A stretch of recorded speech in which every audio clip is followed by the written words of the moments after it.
Bonjour à toutes et à tous, nous sommes Lucie, Elsa, Elia et Savannah. Nous sommes élèves en 3e 4, anciennes élèves de la 4e média à Nozay. Aujourd'hui, nous avons la chance d'interviewer un grand athlète. Pouvez-vous vous présenter? Alors bonjour, je m'appelle Pascal Martineau Lagarde, je suis en équipe de France d'athlétisme sur 110 mètres haies. Je vais vous présenter un petit peu mon travail, ma passion que je fais qui est derrière moi. Et donc voilà, je fais des beaux résultats en équipe de France et j'espère que ce ne sera pas fini de sitôt. D'accord. Depuis quand faites-vous de l'athlétisme? Ah, on commence déjà avec les questions comme ça, parce que tout à l'heure les élèves vont sûrement m'en poser. J'ai commencé l'athlétisme à 5 ans. Je suis né sur une piste.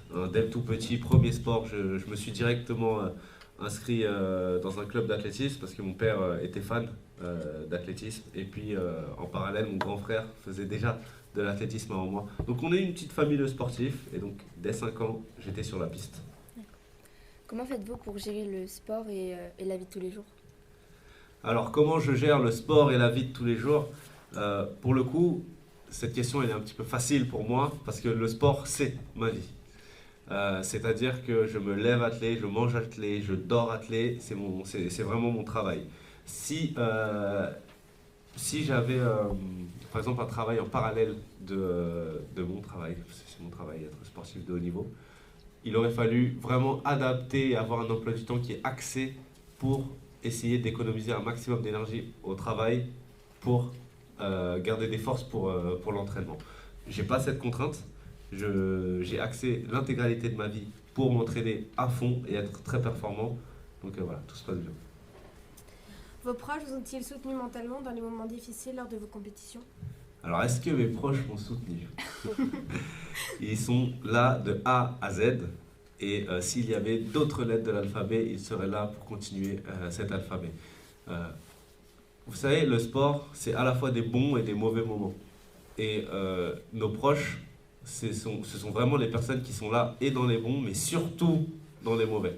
Parce que je peux vous assurer que votre téléphone, il sonne beaucoup quand vous gagnez une médaille, mais quand vous ratez des courses, il sonne beaucoup moins. Et les proches, c'est vraiment les personnes qui sont toujours là pour vous. Suite au dernier championnat d'Europe, vous avez malheureusement raté la première place à 1 millième de seconde. Quel est votre ressenti? Alors dans votre tournure de phrase, on dit rater la première place et dans ma tête, c'est plus j'ai gagné la deuxième place. Oui. Parce que si vous voulez, j'ai eu un parcours qui est tellement semé d'embûches que lorsque j'ai fait cette finale et que j'ai réussi à être vice-champion d'Europe et non pas raté d'être champion d'Europe, j'ai considéré ça comme une grande victoire. Ça fait un contraste avec j'ai eu plein de pépins pendant la saison, je réussis quand même à faire une belle finale et à remporter une médaille. C'est une fierté et j'ai zéro regret.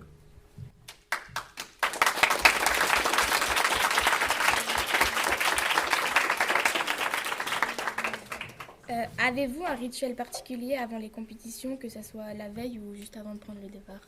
Alors, est-ce que j'ai un rituel avant les compétitions? Moi, je vais aller carrément à l'inverse de ça. C'est-à-dire qu'une qualité, je pense qu'une qualité d'un athlète ou d'un champion, c'est l'adaptabilité. C'est-à-dire que peu importe le scénario, peu importe les circonstances, on est capable de sortir la course. Et ça, quand on vient en fait ritualiser une compétition, c'est-à-dire mettre je sais pas, la chaussure gauche avant la chaussure droite. Il y a des athlètes qui ont le slip de la victoire, qui mettent tout le temps le même sweat, ça existe, hein, je vous assure. Qui vont, je sais pas, mettre telle musique, qui vont, voilà. À partir du moment où vous ritualisez une compétition, et ben, le jour où vous n'avez pas ce rituel, ben, vous êtes capable d'être perturbé. À titre d'exemple, il me semble de mémoire que c'est Rafael Nadal qui, à chaque fois, avant de lancer un jeu, il tape la balle, je crois, 3 fois au sol avant de commencer son service. Tout le temps. Tout le temps, tout le temps. Bah, je pense que s'il sortait de ce schéma-là, peut-être qu'il serait perdu. Bah, moi, je vais à l'encontre de ça. Moi, j'ai zéro schéma. Je vais pas les mains dans les poches en compétition. Mais je veux dire, je n'ai pas de rituel fixe est gravé dans le marbre pour aller en compétition. Je m'adapte à toute situation. Quelle est la hauteur des haies? Alors derrière vous, là, je ne sais pas si vous voyez, il y a une haie qui est posée. Elle est actuellement, de mémoire, 84 cm. Donc c'est la hauteur féminine, la hauteur masculine. Est-ce que vous la connaissez d'ailleurs? Non. Dis-moi. Je crois 1m60. C'est pas 1m60, 1m60 ce serait quand même assez balèze, mais il y a de l'idée. 1m06. C'est 1m06, 1m067 plus précisément. C'est un bon lui, on va le garder. Donc 1m067, 1m06, ça m'arrive à peu près à la hanche. Donc ça peut être impressionnant de loin et en plus de ça, quand on attaque les haies, on est lancé à entre 20 et 30 km/h. Donc c'est une discipline qui rigole pas. Qu'est-ce qui vous a poussé à devenir sportif de haut niveau dans cette discipline? Alors, à votre âge, j'étais pareil, assis sur les bancs de l'école à faire donc, et du sport et être à l'école. Et plus en fait je continuais à faire du sport, plus j'avais des résultats. Et j'ai commencé à croire en moi, simplement, et j'ai persévéré. Mais il faut que je mette un point d'exclamation sur quelque chose. J'ai continué les études et j'ai fini mes études avant d'être sportif de haut niveau. Ce que je veux dire, c'est que je n'ai pas sacrifié mes études pour me jeter dans le sport. J'ai fini mes études et voilà, j'ai persévéré dans le sport pour arriver là où je suis. Quelles sont vos grosses compétitions à venir? Quelles sont mes grosses compétitions à venir? Est-ce qu'il y en a qui en connaît une qui va intervenir dans 2 ans?